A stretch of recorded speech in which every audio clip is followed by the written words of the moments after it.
फिर 2 truck double छत लगा के, नीचे तो उसमें चीनी की बोरी और चाय पत्ती और राशन और सब हलवाई का सामान और वो सिलेंडर वगैरह सब कुछ रखे ऊपर प्रेमी।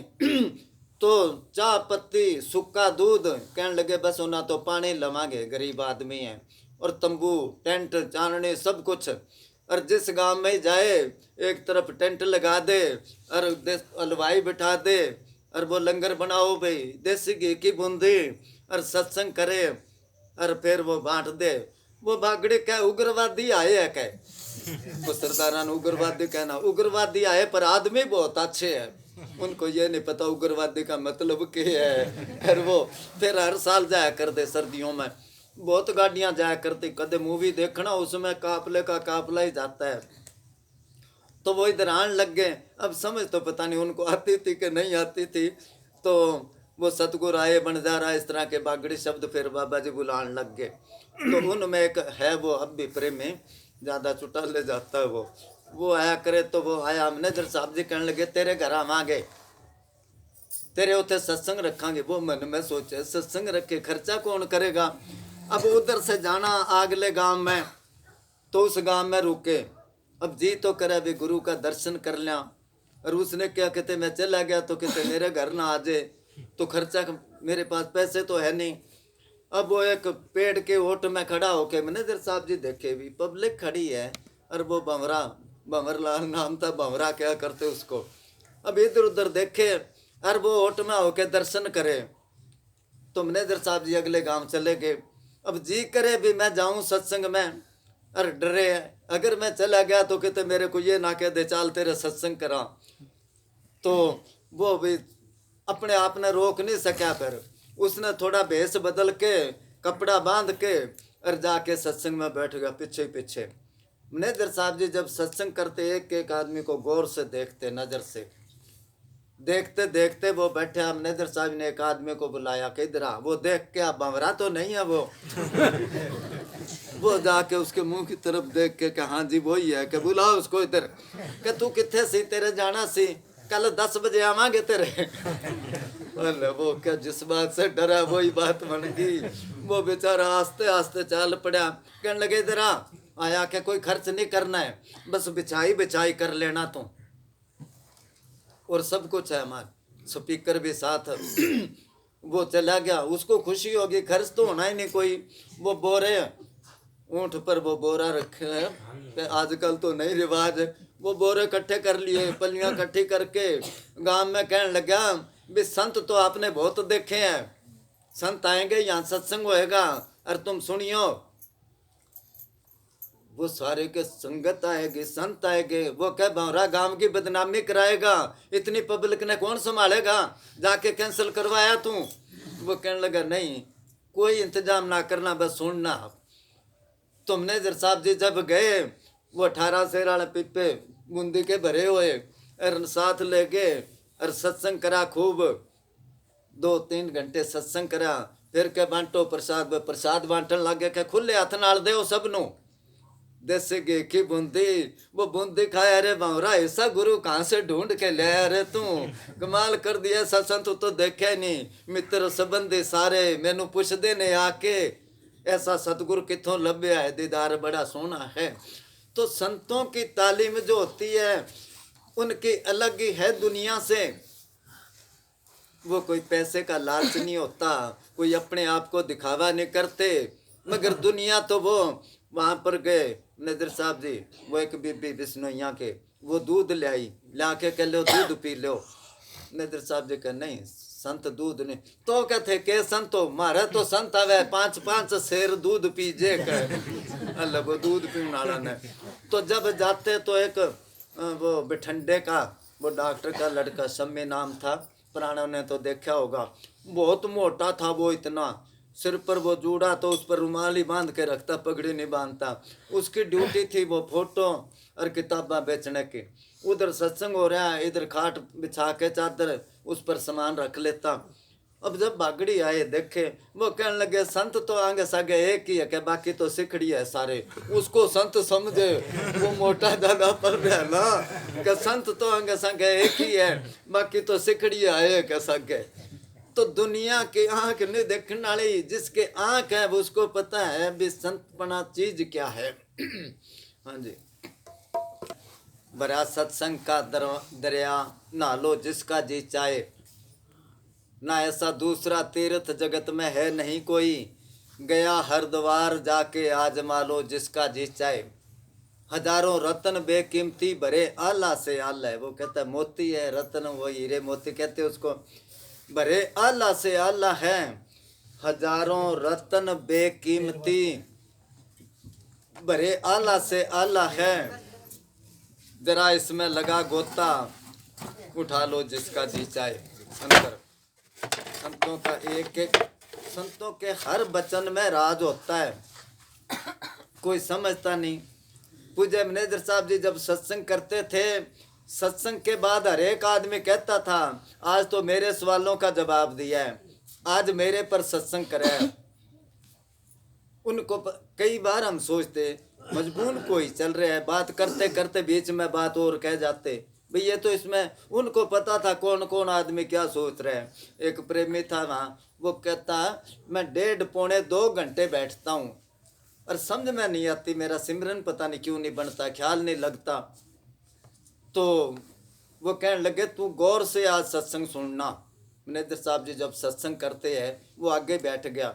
सत्संग करते करते मैनेजर साहब जी कहने लगे कई आदमी कहते हम इतने बैठते हैं ख्याल नहीं लगता, ख्याल का लगे सारा दिन तो ताश खेलते हैं, और वो ताश खेला करता सारा दिन। वो कहने लगा मेरे सवाल का जवाब मिल गया भाई। तो मानसरोवर मोती मिलते ने, मानसरोवर है उतना है समुद्र, उसमें मोती होते हैं। तो मोती तो चुगने वाले चुगते हैं, अंश चुगता है, और मेंढक मोती की जरूरत है, वो तो बगला जो है वो तो मेंढक खाएगा। अंसा बगला एक रूप भिन्न भिन्न स्वभाव, स्वभाव अलग अलग है ना। अंसा तो मोती चुगे और बगला मछली खाए। तो इसी तरह ही सत्संग में वो कहते कोई आदमी रोज जाया करे सत्संग में, उसका पड़ोसी कहने लगा तू रोज नींद खराब करता है, कहाँ जाता है? कि सत्संग में क्या है वहां पर के बड़ा रस आता है। जब उसने क्या बड़ा रस आता है, वो क्या मेरे को भी ले चल के चाल पड़ना। अब सर्दियों के दिन थे, चला गया वो साथ चला गया, कंबल लेकर अपना दीवार का सहारा लेके सो गया। वो क्या सुन तो सही, क्या जद रस आने लगा जद बता दे मैंने सुन दे। अब उसने कहा चलो सोता है सो लेने दे, कोई बात नहीं। अब वो तो सो गया। अब सत्संग चल रहा है, सत्संग में तो हर एक किस्म के आदमी आते हैं। जब नींद आ गई तो कोई कंबली उतार के ले गया उसका।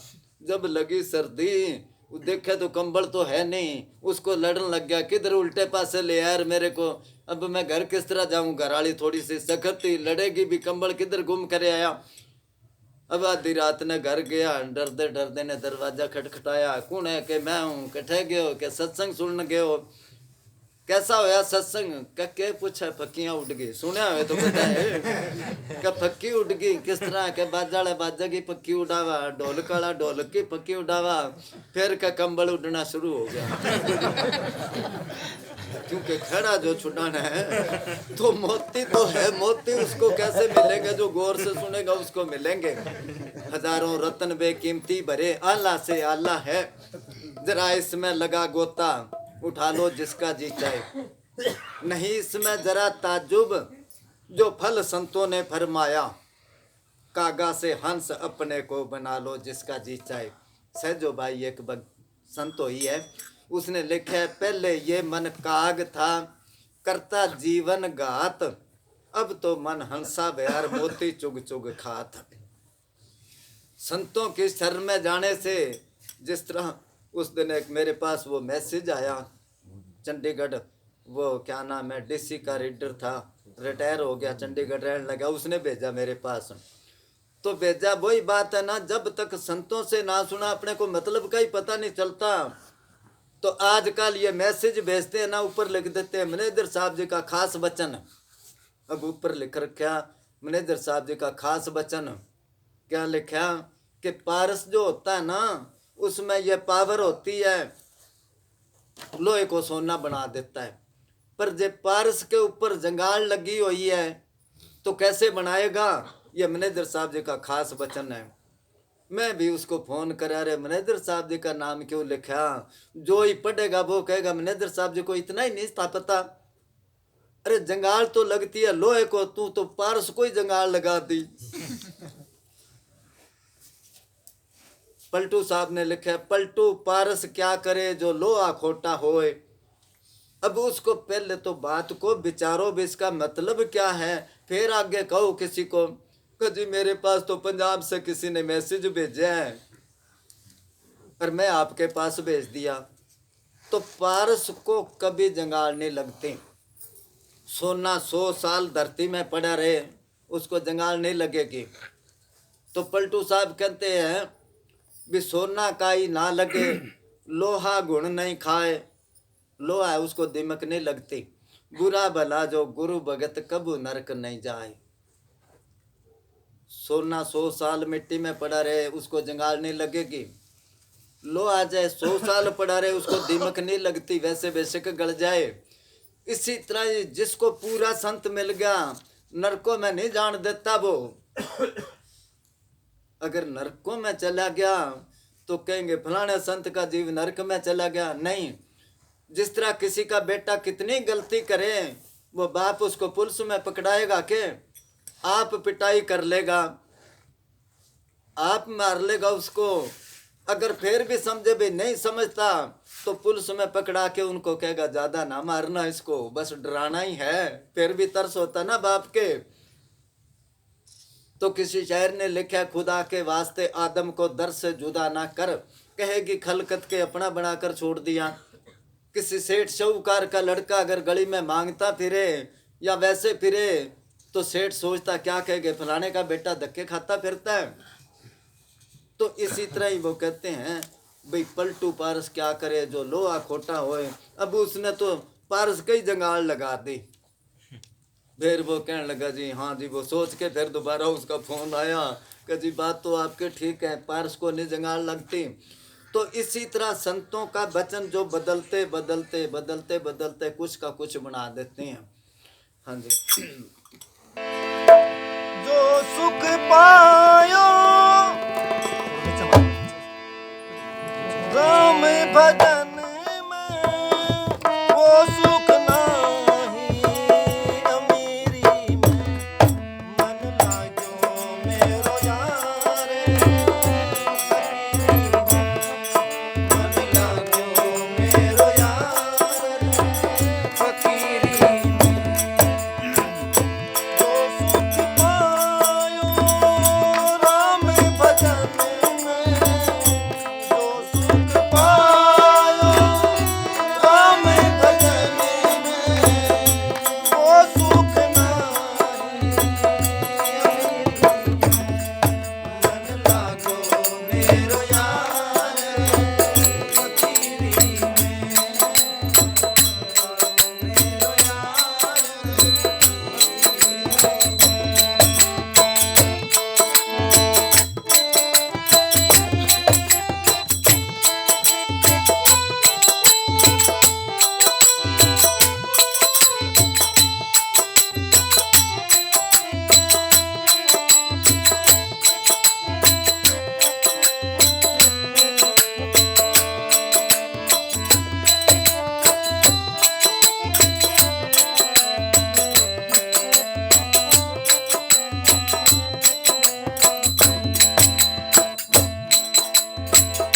भला बुरा सबको सुन लीजिए, भला बुरा सबको सुन लीजिए। पर गुजरान गरीबी में, पर गुजरान गरीबी में। मन लाग्यो मेरो यार फकीरी में, मन लागो मेरो यार फकीरी में। ये गरीबी नहीं, फकीरा की बोली हरेक नहीं समझ सकता। गरीबी का मतलब दीनता निमरता। भला बुरा सबको सुन लीजिए, कर गुजरान गरीबी में।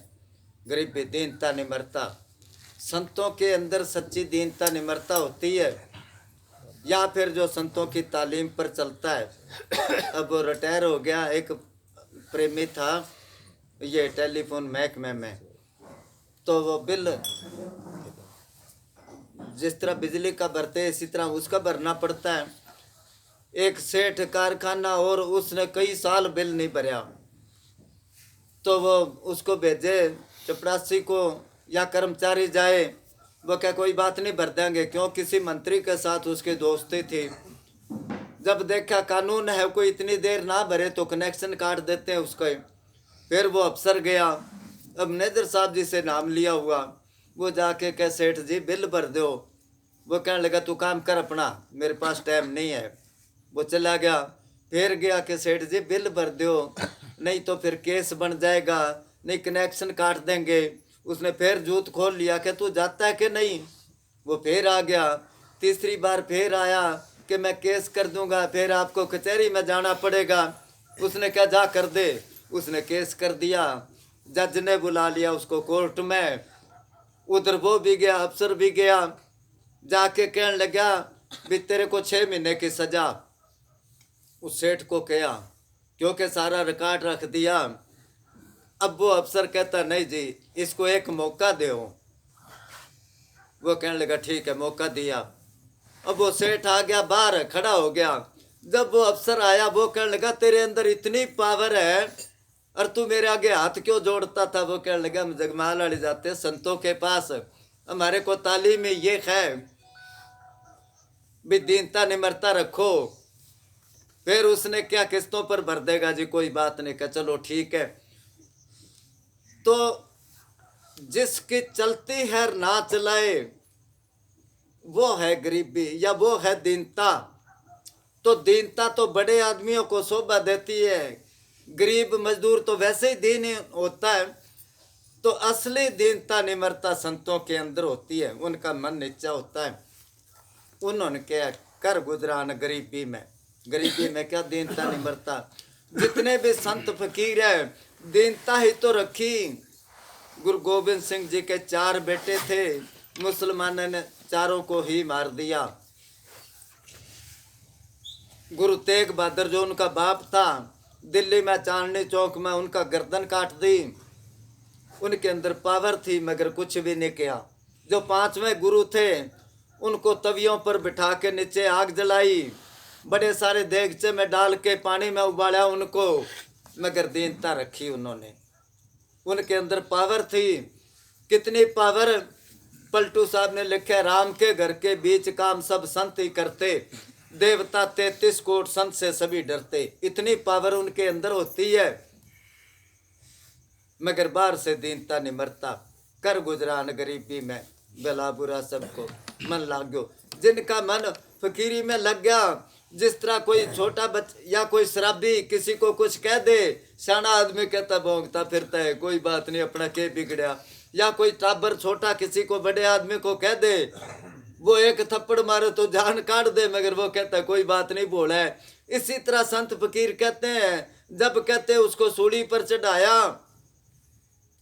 मंसूर को, तो उसने हाथ जोड़ के ऊपर मुंह करके कहने लगा मालिक जो मेरे को इतना दुख दे रहे हैं इनको तू कुछ ही ना कहना, क्योंकि इनको समझ ही नहीं है। अपा तो कह देते ना, अपा तो कहते हैं ईंट का जवाब पत्थर देना चाहिए, कहते हैं ना फिर दुनिया ठीक। वो कहते जो तो को कांटा बोए ताको बो तू फूल, कि जो तेरे रास्ते में कांटे बिछाते तो फूल बिछा दे उसके रास्ते में। और दुनिया कहती है जो तो को कांटा बोए ताको बो तू भाला, कहते ना, या कहते ताको वो तरसूल। तो नहीं, संतों की ये तालीम नहीं, वो दीनता निमरता। और फकीर जो है दीनता निमरता से ही मालक तक पहुंच गए। हाँ जी। जो मन लाग्यो मेरो यार,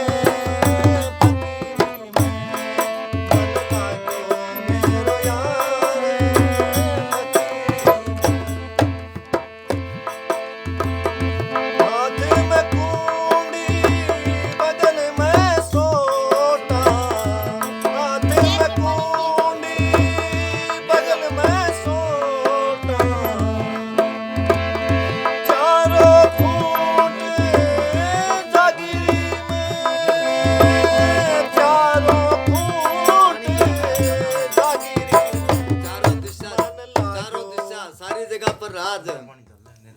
साहब ने लिखा मेरी मेरी तू क्या करे, मेरी मैं तो अकाज है जी। अकाज क्या नुकसान है, मेरी मैं तो अकाज है जी। वो सतगुरु सब काम संभाल ले जे, तू मेरी से आजे बाज है जी। जिसका तू दास कहावता है उसको सब बात की लाज है जी। दास पलटू तू मेरी छोड़ दे, फिर तीन लोक में तेरा राज है जी। तीन लोक में वो कहता चारों दिशा जगीरी में, हाथ कमंडल बगल में सोटा, चारों दिशा जगीरी में। अब तो दायरे में ना, इतना कि मेरा घर है, या इतनी कि मेरी जमीन है, या इतना कि मेरा पैसा है, वो कहते सब कुछ मेरा ही है। एक बार तू मेर छोड़ दे, मेर करता तो दायरे में आ गया, वो लिमिट में आ गया। मालिक तो असीम है, उसकी कोई सीमा नहीं है। इसी तरह जो उसका भक्त बन गया, जो जायदाद मालिक की है, जो बाप की है, वो बेटे की होएगी। तो उसके भक्त वो उसके लाडले बेटे हैं। पूज्य अमनेश साहब जी के बिडंगखेड़ा गांव है, एक बहुत पुरानी बात है। उस टाइम डेरे में जीप वगैरह नहीं होती थी, तो ट्रेन में जाते या ट्रैक्टर में जाते, कई बार ऊँट गाड़ी में गए 5-7 किलोमीटर है तो, और कई बार ऊँट पर जाते, साधन ना होता तो, और साधु अपना अपना बिस्तरा सिर पर पैदल ही जाते। मस्तो मस्ती काम था, किसी को ख्याल ही नहीं था अभी पैदल जा रहे हैं कि कैसे। तो बाबा जी मस्ती ऐसी दिया करते। तो उस टाइम डेरा बढ़ना शुरू ही होया था जगमालाड़ी, वहाँ उनके चले गए। तो अब गांव में हर एक किस्म के आदमी होते हैं। तो एक जाट था, जाट इधर जाट कहते उधर जट कहते हैं, वो सरदार। उसको किसी ने आदमी ने कहा भी तेरे को 1 बोतल के पैसे दे दूंगा और तू सत्संग ना होने देना। अब वो कहने लगा ठीक है। तो गांव के बीच में एक थड़ा था कच्चा, उसके ऊपर स्टेज लगी थी। पहले हम भजन बोलते रहे। जब मैनेजर साहब जी आके अभी स्टेज पर बैठे, मेरे को बुलाया, भाई वो किताब का सत्संग शुरू करना था। मैं स्टेज पर जाके बैठा, भी एक ही लाइन पड़ी थी, बाबा जी अच्छा बाल समंदर। जब बाबा जी अर्थ कर लगे उसका, तो वो पीछे बैठा पी रखी थी। जिस तरह बाबा जी बोले इसी तरह ही वो बोले। अब प्रेमी उसको चुप कराए। पूज्य अमनेश साहब जी कहने लगे भी क्या बात है, वो भी जोर से कहने लगा क्या बात है। तो प्रेमियों को गुस्सा आया भी, उसको कहने लगे भी इसको कुछ ना कहो। अब वो खड़ा हो गया, उसने ज़्यादा पी रखी थी, खड़ा हो गया, वो स्टेज की तरफ चला। वो तो उधर गुरदास महात्मा बैठा, मैं उसको कहा भी उसको रोक। वो नहीं, एक और गोविंद नाम का प्रेमी था, वो थोड़ा आगे होया। मैं बारी बारी मैनेजर साहब जी को मैं कहा जी मैं नीचे उतर जाऊं, क्योंकि वो स्टेज की तरफ आ रहे हैं। तो कहने लगे कोई बात नहीं। अब वो नज़दीक आ गया। उस टाइम डेरे में स्पीकर नहीं था, किराए का स्पीकर था, 3-4 रुपए वो लिया करते। अब वो बड़ा स्टैंड था, आगे मैनेजर साहब जी के आगे पड़ा, उसने उठा कर वो फेंक के मारा। स्पीकर वाले को कहने लगा ले जा अपने हुक्के जे। ओका वो कब ओके की तरह लगता है ना, ये ओका सा ले जा अपना उठा के। वो कहते 3-4 रुपए मिलेंगे, मेरा स्पीकर क्यों तोड़ता है। मैनेजर साहब जी कहने लगे भी तू क्या चाहता है। कहा जी मेरी जिद है, मैं सत्संग नहीं होने देना। तो मैनेजर साहब जी हाथ जोड़ के कहने लगे भी नहीं करते सत्संग, बस चल बंद कर भाई। मेरे को कहने लगे किताबें बांध दे, उनको कहने लगा बंद करे। वो प्रेमी कहने लगे जी एक आदमी के कहने से सत्संग बंद करते हो, इसको हम उठा के ले जाते हैं। कहने लगे नहीं, इसको कुछ नहीं कहना। अब ये तो संत जानते किस आदमी को कैसे पकड़ना है। तो सत्संग बंद कर दिया। उनके अंदर खुली जगह थी, अंदर जाके इस तरह मजलिस लगा ली। तो प्रेमियों ने बहुत अफसोस मनाया, भी आए थे सत्संग नहीं होने दिया। अब उसके बाद रात रहे वहाँ, सवेरे ट्रेन में बैठ के डबाली आ गए, वहाँ से बस में बैठ के डेरे आ गए। अब वो आदमी जो था उसके कदे कोई नुकसान हो जाए, कदे कोई नुकसान हो जाए। सारे प्रेमी कहने लगे तो माफ़ी मांग ले। कहने लगा कोई परवाह नहीं, जिद जो है भी घनी जायदाद है। उसके बाद वो रात को उठ के बाजे कि मेरे को बचाओ मार पड़ती है। अब सूक्ष्म रूप में मैनेजर साहब जी जाके उसको खुंडी, क्या उसके पास काले रंग की खुंडी है, मेरे मारते हैं। अब जब ज़्यादा दुखी होया फिर प्रेमियों को लेकर डेरे आ गया। वो आके उस टाइम डेरे में बड़ी डिग्गी होती थी तालाब, 50 दरबे 50 का। फिर जब संगत ज़्यादा होगी वो बंद करके बाहर बनाए। तो वहाँ मैनेजर साहब जी खड़े थे, फुलवाड़ी थी, वो 5-4 प्रेमीर वो आए। मैनेजर साहब जी कहने लगे, वे सत्संग तो है नहीं, कैसे आए? क्या जी ये माफ़ी मंगन आया है। मैनेजर साहब जी कहने लगे, किस चीज़ की माफ़ी? वो कहने लगा, जी उस दिन आली। मैनेजर साहब जी क्या याद करा, हम सतगुरु के सिवा कोई बात अंदर नहीं रखते। कहा जी मैं वो आदमी हूँ जिसने सत्संग नहीं होने दिया था। तो मैनेजर साहब जी कहने लगे, माफ़ी किस चीज़ की? तू क्या, मैं सत्संग नहीं होने देना, हमने बंद कर दिया, बस बात खत्म हुई। कहा जी खत्म नहीं हुई, बाहर से तो आपने मेरे को कुछ नहीं किया और अंदर से जाके मेरे को आप तंग करते हो। वो प्रेमी हंसने लगे, कहा जी रात को उठ उठ के भाजता है ये भी मेरे को। वो कहा जी मेरा सारा शरीर दर्द करता है, भाई आप मारते हो मेरे को। मैनेजर साहब जी कहने लगे, फकीर के जबान नहीं होती, जबान का मतलब भैया कोई गाल दे दे तो आगे से बोलते नहीं। फकीर के हाथ नहीं होता, कोई मार दे तो आगे बदले की भावना नहीं रखते। कभी बाहर से तो कुछ नहीं क्या। कहने लगे, ना तेरे को अंदर से क्या ना बाहर से क्या। कोई फकीर रहता था बाहर जंगलों में, हफ्ते 10 दिन बाद आता वो आबादी में, आके 2-4 घरों में से रोटी मांग के ले जाता, अपना जंगल में चला जाता। जब भूख लगती पानी में भिगो के खा लेता और भजन बंदगी करता। एक बार वो आया, कोई बड़े सेठ की कोठी थी, बहुत बड़ा गेट था, उसने बाहर से गेट खटखटाया, अंदर से वो बीबी आई बाहर। जब गेट खोला देखा क्या कोई फकीर खड़ा है। उसने क्या कोई मांगता है, क्योंकि कोई पता नहीं मांगता है कि क्या है।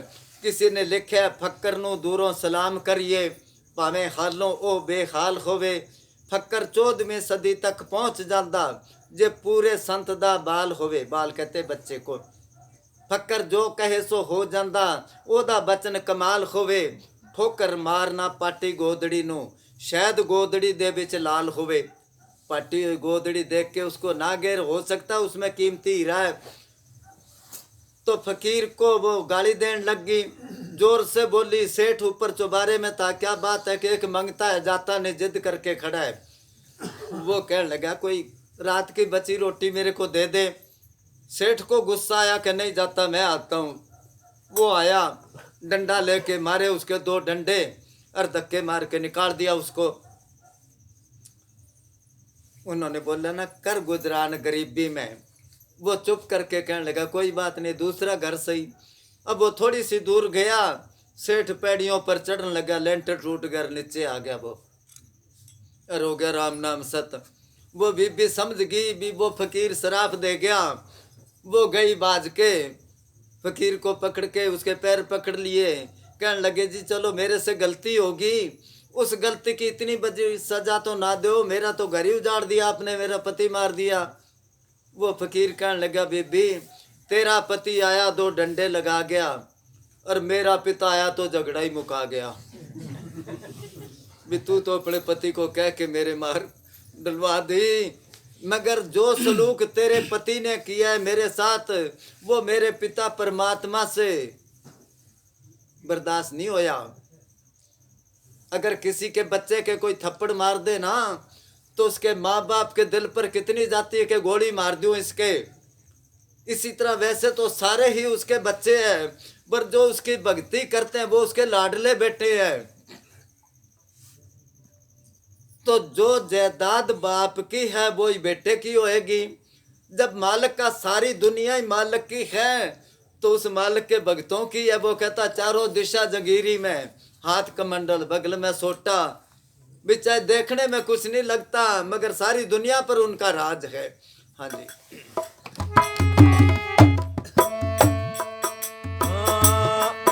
मन लाग्यो मेरो यारे फकीरी में, मन लाग्यो मेरो यारे फकीरी। आखिर ये तने काके मिलेगा, आखिर ये तने काके मिलेगा।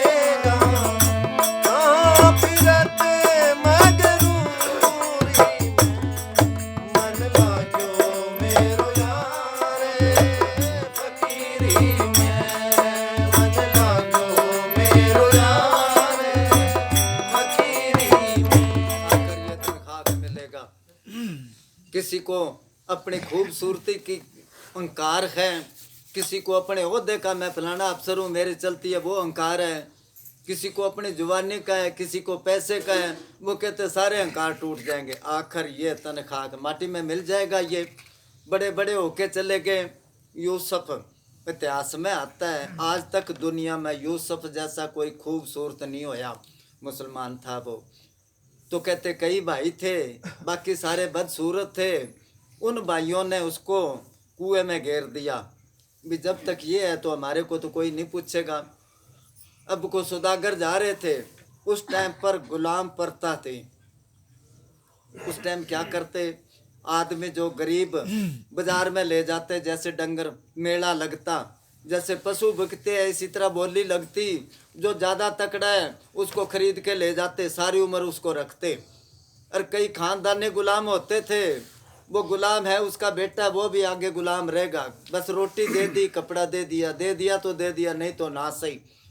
उसको उन्होंने सौदागरों ने कुएं में से निकाल लिया, मिस्र में बाजार में जाके बोली लगा दी।